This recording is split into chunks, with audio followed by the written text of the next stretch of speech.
Eu quero agradecer à igreja o carinho dos irmãos. Eu subi a montanha na sexta-feira, desci de lá um ano mais velho. Complicado esse negócio, viu?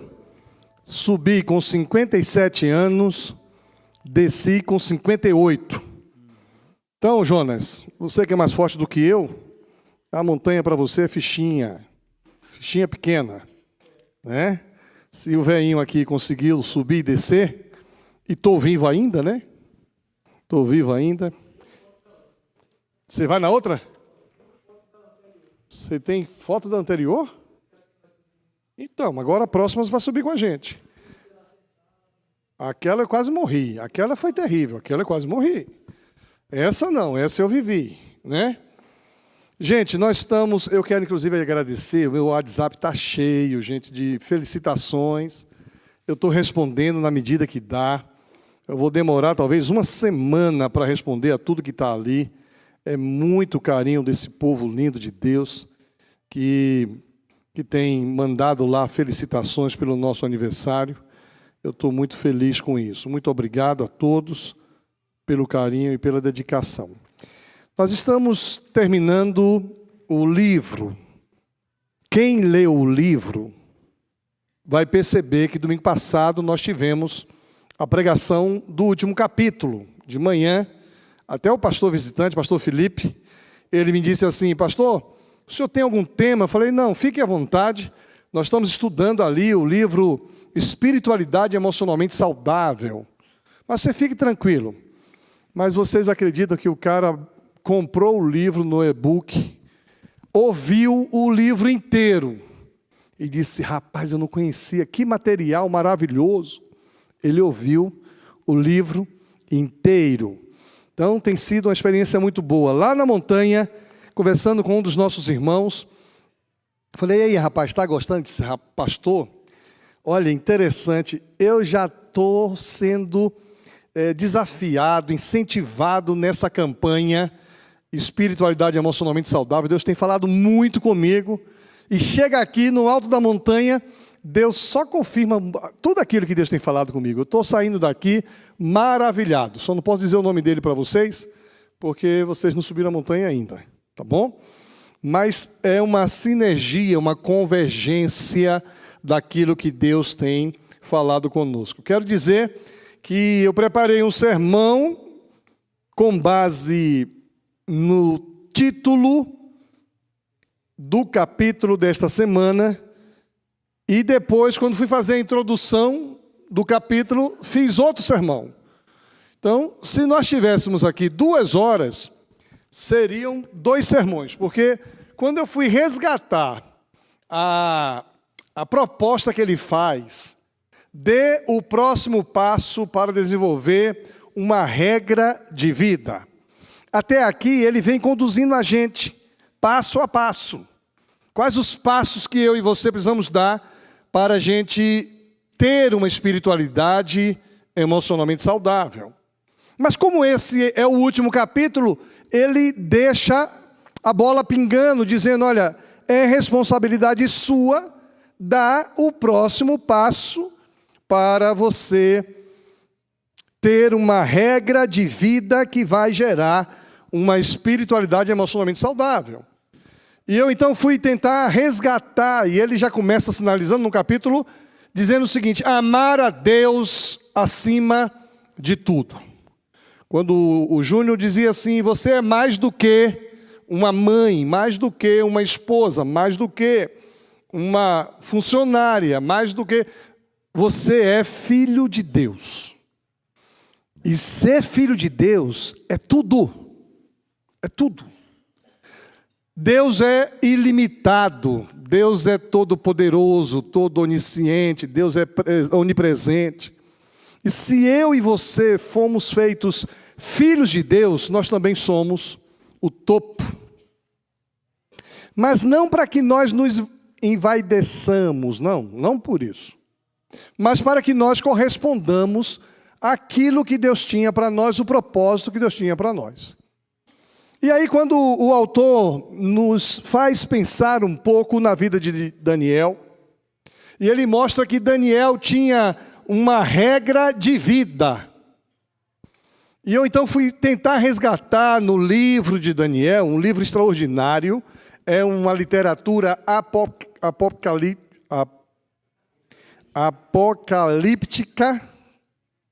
é uma literatura apocalíptica, não, está errado, uma literatura apocalíptica, de Apocalipse.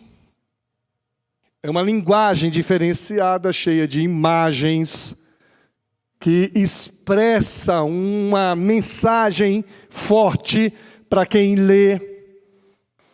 E aí a gente vai perceber que nesse livro de Daniel, de 12 capítulos, os 4 primeiros capítulos já demonstram ali qual é a regra de vida de Daniel. E Daniel não é nenhum coroa, nenhum cinquentão como eu. Daniel é um jovem. Daniel é uma pessoa que está começando a viver, não era casado, não namorava. Quando você lê o capítulo 1, você vai perceber que há ali uma descrição daqueles que o rei mandou trazer para a Babilônia. Tinha que ser gente saudável, inteligente, bonito, de boa aparência, que tenha capacidade de aprendizado. Então era um camarada que tinha tudo para na sociedade ser um indivíduo bem posicionado. Mas o que me chama a atenção é que o texto mostra que Daniel já começa com uma regra de vida bem estabelecida. E a regra de vida de Daniel serve para mim e serve para você. Olha o que diz o capítulo 1, versículo 4. Jovens sem nenhum defeito, de boa aparência, sábios, instruídos, versados no conhecimento, e que fossem competentes para servirem no palácio real, e que as penais lhes ensinasse a cultura e a linguagem dos caldeus. Descreve aqui o comportamento padrão, o perfil destes jovens que seriam doutrinados, que seriam ensinados, que seriam trabalhados. Obrigado. Peito no chão.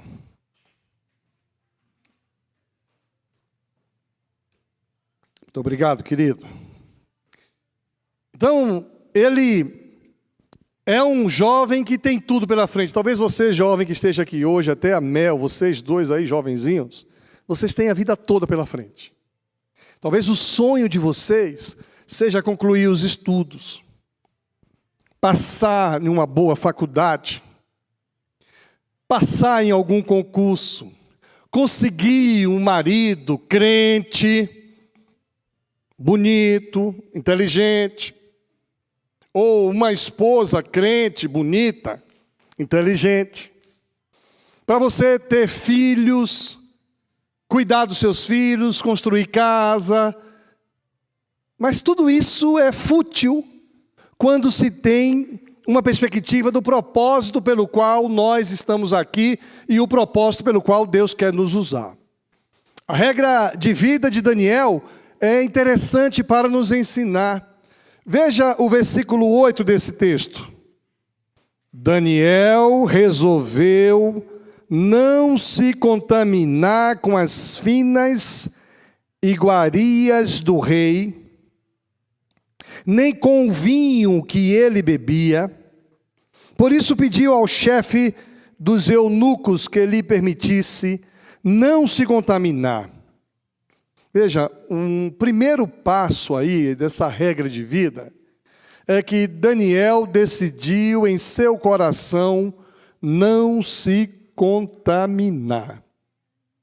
Tem muita gente que precisa tomar uma decisão como essa.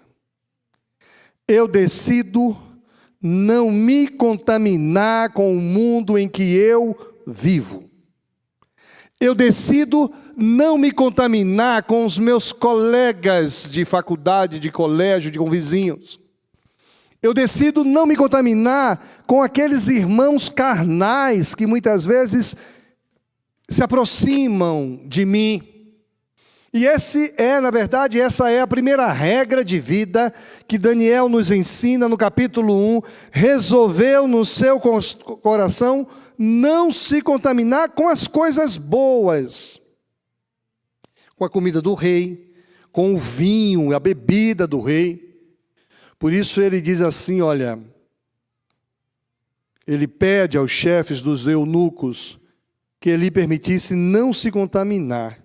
Eu não quero me contaminar e eu quero dizer a você que vai cuidar de mim, não, eu não vou. Me permita para que eu não me contamine.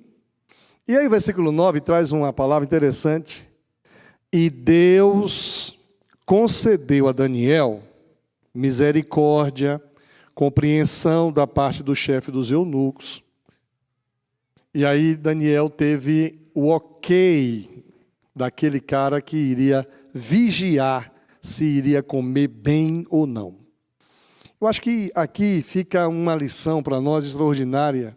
O próximo passo que nós vamos dar hoje, o próximo passo que nós vamos dar amanhã, semana que vem, mês que vem, o próximo passo que nós vamos dar no ano que vem, o próximo passo que nós daremos daqui a 5, 10 anos, 20 anos, precisa ser coerente com a resolução deste momento presente. Decidir em nosso coração não se contaminar. Por quê? Porque há uma pressão enorme para que nós nos contaminemos. Tudo que a gente vê hoje nas mídias sociais, nas TVs, nos filmes, é um incentivo a alimentar o nosso eu, o nosso ego. É um incentivo para que nós alimentemos de nós mesmos. Tudo o que existe na sociedade é para fazer-nos crescer, engordar, favorecer. Isso tudo é uma contaminação quando a gente pensa apenas em nós. O versículo 17 vai trazer, o versículo 15 já traz aqui o resultado, quando Daniel decide no seu coração não se contaminar. Deus o abençoa. No fim dos 10 dias, a aparência dos 4 jovens era melhor, e eles estavam mais fortes do que todos os jovens que comiam das finas iguarias do rei. E aqui há toda uma tecnologia. Hoje tem gente ganhando dinheiro com o jejum de Daniel. O jejum de Daniel consiste em comer apenas legumes e frutas. Nada industrializado, nada de proteína, nada de cafeína, é água, legumes e frutas. É excelente para quem quer emagrecer. Depende também da combinação das frutas, né? Porque se colocar só aquelas que têm a sucarose, vai ser um problema. Então tem gente aí estabelecendo 40 dias de jejum de Daniel. E tem colocado nisso um poder sobrenatural, e a gente sabe que não tem nada a ver com isso. Mas Deus honrou a decisão no coração de Daniel. Deus honrou e ele se tornou mais bonito, mais forte do que todos que comeram. Versículo 17. Ora, a estes 4 jovens Deus deu o conhecimento. Interessante que conhecimento é dado por Deus e não pela universidade, não pelos livros, não pelo esforço humano. Não estou querendo dizer que a gente não precisa estudar, que a gente não precisa ler, que a gente não precise ir para uma faculdade, nem isso não. Eu estou dizendo que quando nós decidimos no nosso coração não nos contaminar, Deus olha para nós com um olhar diferenciado. E Deus concede a nós coisas que seriam trabalhosas demais para conseguirmos lá fora. Deus deu conhecimento, inteligência em toda cultura e sabedoria. Mas a Daniel, Deus deu algo mais, deu inteligência para interpretar todo tipo de visão e de sonho. Deus deu uma capacidade diferenciada. No versículo 20, a parte final, na verdade, versículo 18, diz assim: por isso eles passaram a servir ao rei. Em toda matéria de sabedoria, de inteligência sobre que o rei lhe fez perguntas, os achou 10 vezes mais sábios do que todos os magos encantadores que haviam em todo o seu reino. E nesse texto, nós temos o segundo elemento da regra de vida de Daniel. Primeiro elemento, decisão no seu coração de não se contaminar com este mundo. Segunda regra de vida, disposição em servir.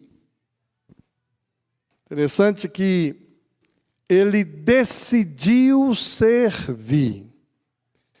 Não faz muito sentido a gente ser dotado de sabedoria, de inteligência, de comunhão com o Senhor, de vida íntegra diante do Senhor e não nos colocarmos a serviço do outro. Ontem, na chegada da montanha, antes de ontem, eu recebi de uma pessoa que nos acompanha pela internet e sabia, não mora aqui, mas sabia que nós estávamos lá. Disse: pastor, que bom ver o senhor. Estranho ver o Senhor lá embaixo, porque a gente sempre acostuma ver o Senhor aqui em cima. Então, achei bom ver o Senhor lá, mas não gostei de ver o Senhor lá embaixo, não, porque o seu lugar é lá em cima. Aí eu pensei assim: o meu lugar é servir. Não importa se em cima ou se embaixo. A disposição de Daniel, essa regra de vida de Daniel, que os passos futuros vão dar a ele a bênção e o progresso que ele recebeu, passava por essa disposição de servir. Por isso passaram a servir ao rei. E servir o rei nesse contexto era complicado. Servir a quem te oprimia, a quem te apertava, a quem dificultava, a quem te tirou da sua família, a quem tirou você do seu país, da sua escola, da sua casa, da sua cama. Mas havia aqui uma disposição de servir. Aí eu começo a pensar que tem muita gente em nosso meio que não gosta de servir. Uma vez eu falei isso aqui num culto, a gente tem que usar algumas ilustrações para ajudar as pessoas a entenderem. E eu disse assim: olha, se eu pedir um favor a alguém e esse alguém fizer cara feia em realizar, eu já não peço da segunda vez. E aí teve uma irmã que está chegando na igreja, o senhor colocou o nome para servir em uma área da igreja, e ela não tinha condições de servir, porque ela não estava em condição física de servir. Mas estava constrangida de dizer assim: ó, tira o meu nome dali, porque o pastor falou um dia em uma pregação que se a pessoa não fizer o que ele pede, nunca mais ele pede outra coisa. Eu tive que corrigir essa palavra e dizer assim: não é isso não, querida. É quando eu percebo pessoas que não gostam de servir, que servem de cara feia, emburrado, que servem reclamando. Aí não adianta servir, porque na casa de Deus tudo que a gente faz é serviço. E devemos fazer com alegria, com entusiasmo, com amor. Tudo. Tem gente que vem à casa de Deus reclamando, olha, e vem oferecer um culto. Eu não sei se Deus aceita o culto de alguém que vem com a disposição de reclamar, de avaliar, de julgar, que vem fazer porque alguém pediu e eu não queria fazer.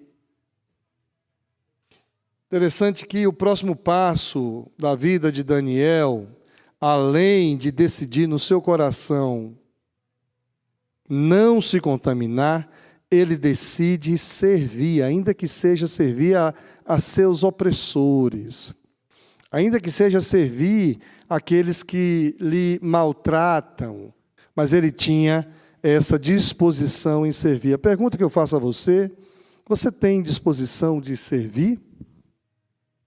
Ou você gosta e tem muita disposição em ser servido, em ser privilegiado, premiado? Uma outra coisa que compunha a regra de vida de Daniel: ele não se curvou diante de outros deuses. Capítulo 3, versículo 16, nos deixa muito claro aqui a postura de Daniel, quando ele decide não se prostrar diante de outros deuses. E foi feito uma armadilha, foi feita uma armação. Sadraque, Mesaque e Abidnego responderam ao rei: ó Nabucodonosor, quanto a isto, não precisamos nem responder.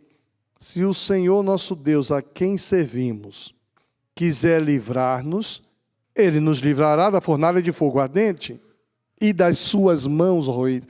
E aqui, gente, há uma confrontação.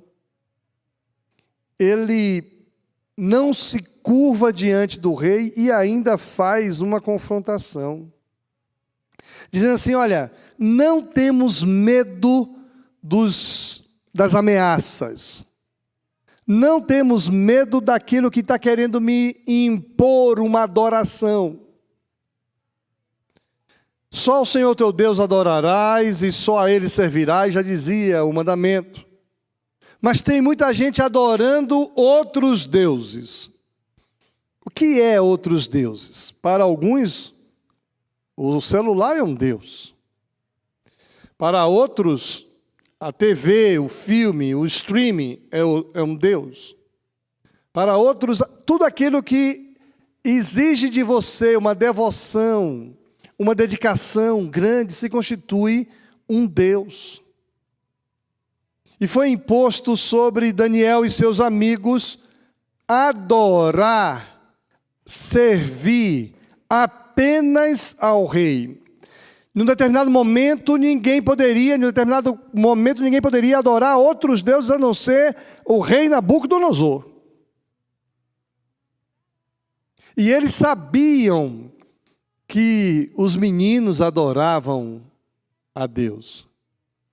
E eles disseram: não vamos adorar a vocês.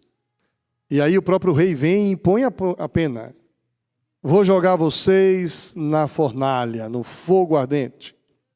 E interessante que quando a gente lê o texto, assim: quero ver quem é o Deus que vai livrar vocês da fornalha. Achei interessante essa resposta.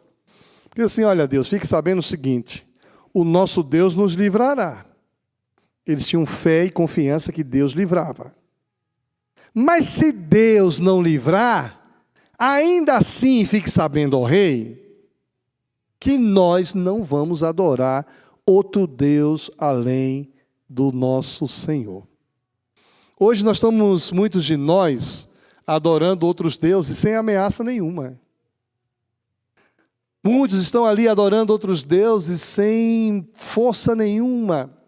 Tem muita gente pagando para adorar outros deuses. Porque tudo aquilo que se constitui e que rouba a nossa dedicação, a nossa adoração, o nosso tempo, se constitui um Deus. Tudo aquilo que se mostra diante de nós mais elevado, mais prioritário do que o Senhor Deus, se constitui um outro Deus. Tem gente que o seu eu é um Deus. Tem gente que o seu filho é um Deus. Tem gente que a sua netinha é um Deus. Eu estou tentando publicar no meu Instagram a Laurinha cantando na igreja. Que coisa linda. Não tive tempo ainda, mas quero ver se publico hoje à noite. Que coisa linda. O vovô fica babando. E ela dançando louvores a Deus na igreja, domingo à noite.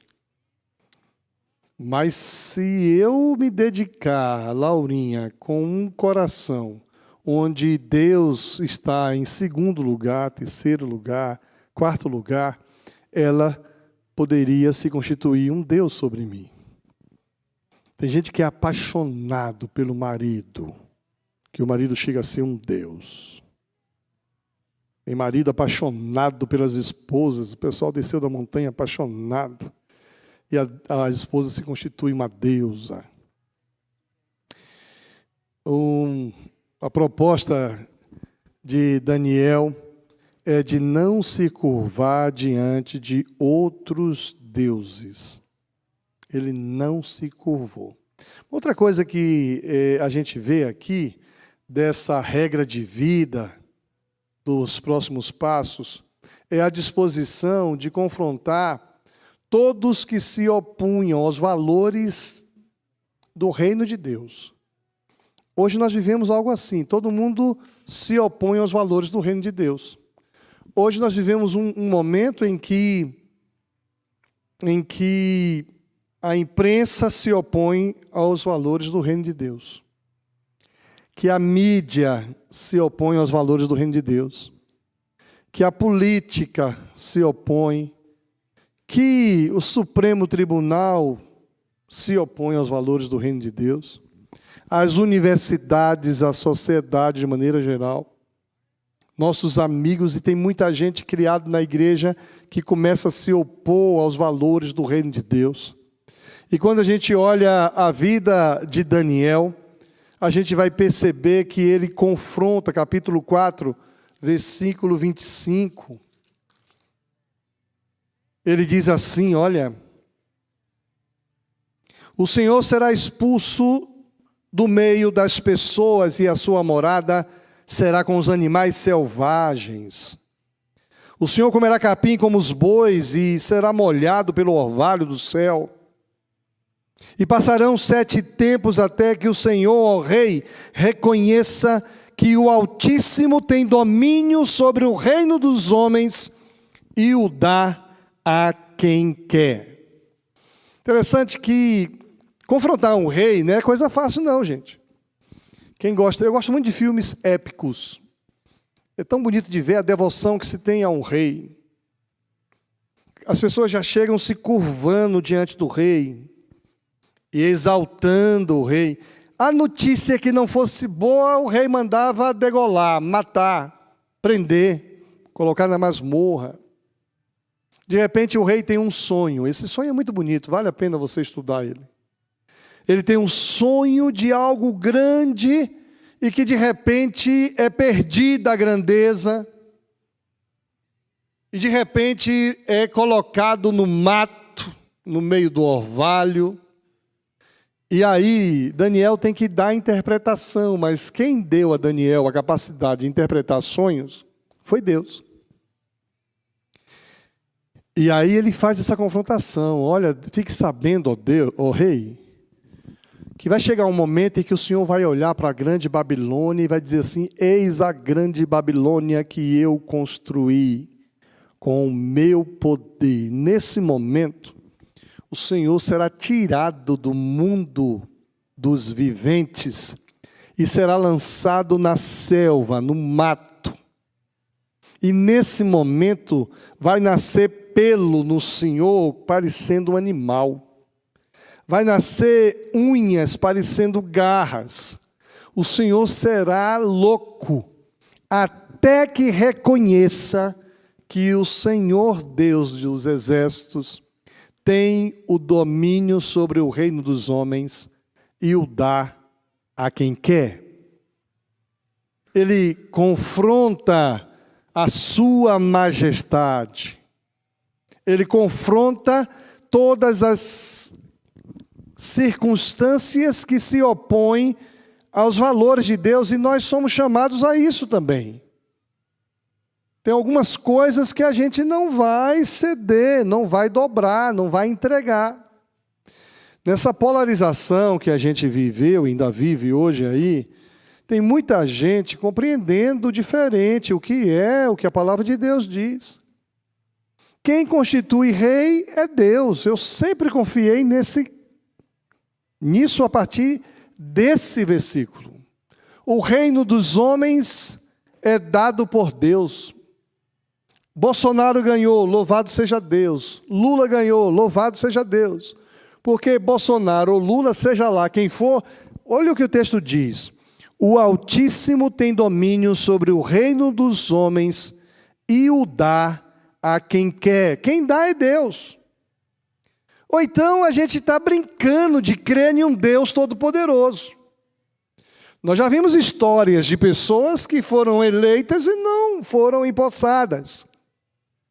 Pessoas que ganharam, mas não levaram na linguagem, né, popular. Pessoas que queriam governar e não conseguiram, porque Deus não deixou. Isso, talvez, para muitos de nós, é uma confrontação. Quando Bolsonaro ganhou e as pessoas não gostavam de Bolsonaro, a igreja tinha que orar por Bolsonaro. Agora que Lula ganhou e as pessoas não gostam de Lula, a igreja tem que orar por Lula. Porque toda autoridade é constituída por Deus, diz a palavra. Até o Supremo Tribunal Federal, com essas interpretações complicadas que eles têm, nós precisamos orar por eles. Porque mesmo que tenham sido indicados por um governo X, Deus permitiu, porque se Deus não quiser, nenhum deles sobrevive. O nosso Deus tem todo o poder para tirar todos eles. Deus tem o poder de destruir toda aquele pessoal que está lá no Senado, no Congresso, no Supremo, no Executivo. Porque o texto diz que o Altíssimo tem domínio sobre o reino dos homens e o dá a quem quer. E quando nós não cremos nisso, nós já estamos perdendo na idolatria. Já estamos comprometidos. Já não temos essa regra de vida que Daniel tinha. A regra de vida de Daniel era confrontar, inclusive, autoridades monocráticas, autoridades que não precisam de julgamento, ele diz e acabou. Às vezes eu brinco por aí, que às vezes eu falo aqui do Supremo Tribunal, e nesse momento, citar o nome Supremo Tribunal, talvez já derruba aqui a nossa transmissão, simples assim.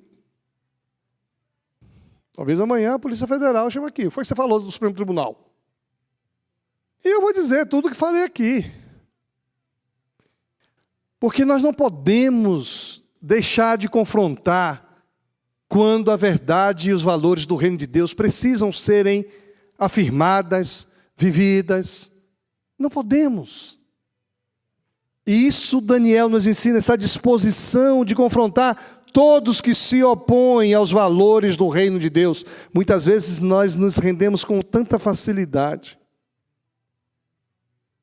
E a quinta e última coisa de regra de vida de Daniel está lá no capítulo 6, versículo 4. Daniel tinha uma vida devocional regular, ativa, em qualquer circunstância. Uma vida devocional regular e ativa em qualquer circunstância.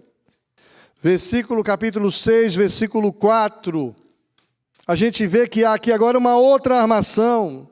Então os presidentes e os sátrapas começaram a procurar um pretexto para relacionar com a administração do reino, para poderem acusar Daniel, mas não conseguiram encontrar esse pretexto, nem culpa alguma, porque ele era fiel. Ele era fiel e não se achava nele nenhum erro, nenhuma culpa. Versículo 9. E assim o rei Dário assinou um documento e o interdito. Versículo 10. Quando Daniel soube que o documento tinha sido assinado, voltou para casa e em seu quarto, no andar de cima, as janelas abriram para o lado de Jerusalém, e 3 vezes por dia ele se punha de joelhos e orava, e dava graças diante do seu Deus, como era o seu costume. Era costume de Daniel dobrar os joelhos 3 vezes por dia, olhando para Jerusalém. Interessante que alguns de nós dobram os joelhos 1 vez por dia. Conheço gente que dobra o joelho 2 vezes por dia, de manhã e de noite. Mas talvez vendo esse versículo agora se sinta estimulado a dobrar o joelho mais um momento, 3 vezes por dia.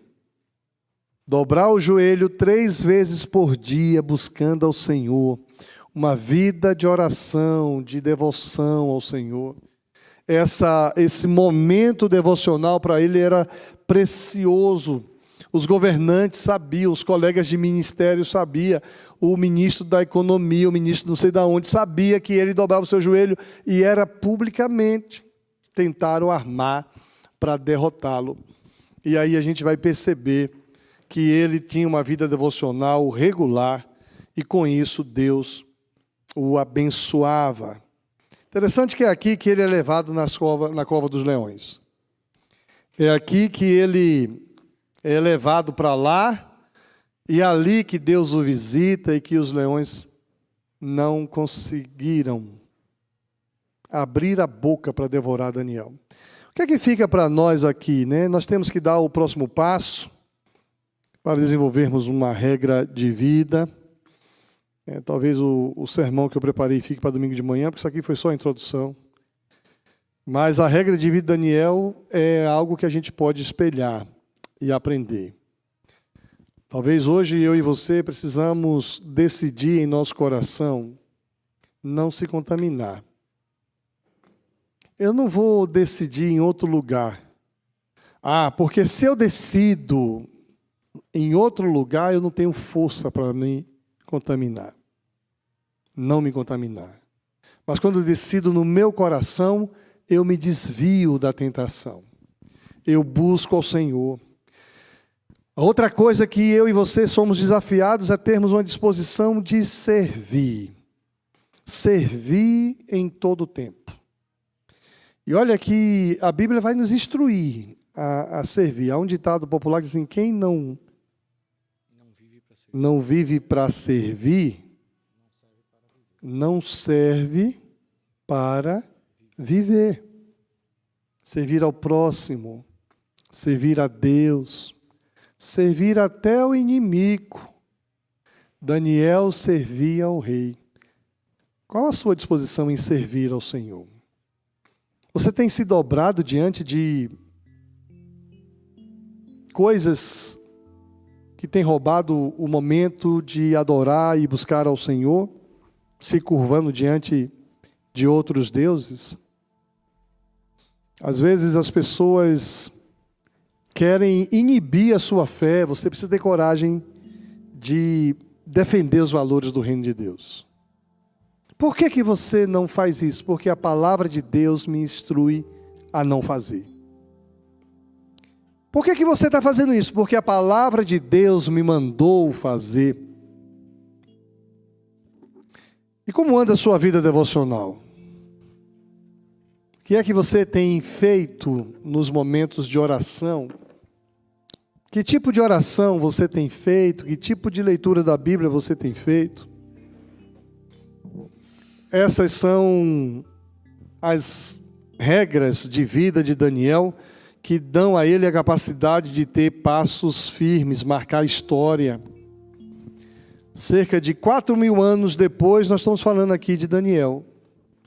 4.000 anos depois, falando de Daniel.